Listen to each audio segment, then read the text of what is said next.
سرمد السعوديه، يعني خليني اقول لك اعتقد فيلم هيبقى مميز جدا، وانت شخصيا يعني عندك كاريزما كده وطلع على الشاشه السينمائيه يا عم الله فظيعة. يخليك لا بجد. يا عم الله يخليك. كلمني عن فيلم اندريك. والله بص بقى انا ما بعرفش أنا هو سؤال هو يا بدائي رب كده. بص فيلم انا بحب نعمل افلام تضحك الناس، فيعني بس يا رب يضحك الناس، مش عايز اكتر من كده. ويا رب انا مش عارف. يعني فيلم كوميدي. فيلم كوميدي خفيف اجتماعي لذيذ في يوم واحد كله احداثه، فاهم، فوضى ضحك كتير المفروض يعني يا رب. الافلام اللي هي بتبقى في يوم واحد دي بتبقى من النوع الصعب شويه انك تقدر اه تلم الاحداث كلها في يوم واحد. غلس. علشان انا كمشاهد ابقى قاعد مركز اليوم كله. غلس بس لما تعمله كويس بيبقى حلو، بيبقى تيمبو حلو وتلاقي نفسك مش زهقان والفيلم مش عايز الفيلم يخلص. لكن صعبه، كانت متعبه. سينما الشباب او البطوله الشبابيه انا بعتقد ان هي دلوقتي الناس تميل ليها اكتر. ما فيش حاجه اسمها كده، الفيلم الحلو وبيعجب الناس كلها يعني ايا كان.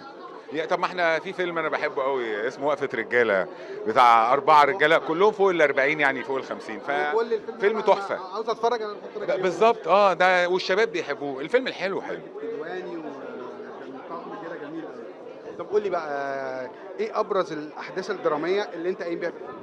لا مفيش، دراميه. لا مفيش الكلام ده، مفيش الكلام ده. مفيش الكلام لا مفيش الكلام ده، خش اتفرج. انا خلي بالك انا بقول كده عشان الناس تعرف فتيجي تتفرج. ما هم كمان يخشوا يتفرجوا، يلا خش اتفرج. اما احكيه لك ما يبقى حلاوتها في ايه؟ احكي لي انا بس ابرز الملامح. لا مفيش ملامح، هو بس ربنا يستر من القصه اللي انا عاملها دي بس وهنشوف ايه اللي هيحصل. القصه حلوه وبورسعيدي وهتطلع موضه. ربنا يكرمك ربنا يكرمك. طب قول لي عندنا ايه الفتره الجايه؟ عندنا حاجات كتير. عندي اوشن الجديد، عندي الجزء الجديد من اوشن 14 بقى، عاملين اوشن 15 و16 في فيلم واحد.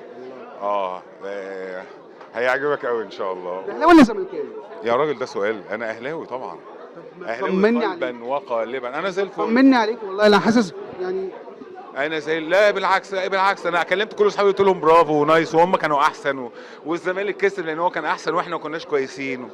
انا تمام. لا على فكره الاهلاويه شبعانين يا استاذ، الاهلاويه تمام، ما تقلقش علينا. نهائي القرن السوبر القرن برضه. بص انت اتوترت. انا شبعان، بالعكس بقول لك انا شبعان، انا ما عنديش مشكله. والنهائي بالعكس الجاي؟ انا مبسوط لك، انا مبسوط لك. النهائي الجاي انهي نهائي جاي؟ هو الاهلي ليه الاهلي ليه ماتش في الموسم بنتغلبه عشان متخاذلين، بعد كده الموسم بيتطربق على الناس اللي فيه كلها.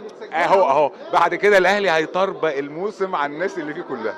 واضح ان انا يوم السوبر هكلمك. ده انا هنزل لك البتاع دي عندي على الصفحه. اتفقنا بجد خلاص. استعد بقى. الاهلي خسر السنه دي خلص. طب قول لي احتفال دونجا ماله؟ ما هو اسمه ايه اوفر برضه عادي يعني. هل انت ذبحتني انت كل ده عشان اتعدلته في الانتيات؟ ما تدخلنيش في الكوره الله يخرب عقلك. دايما متعلق.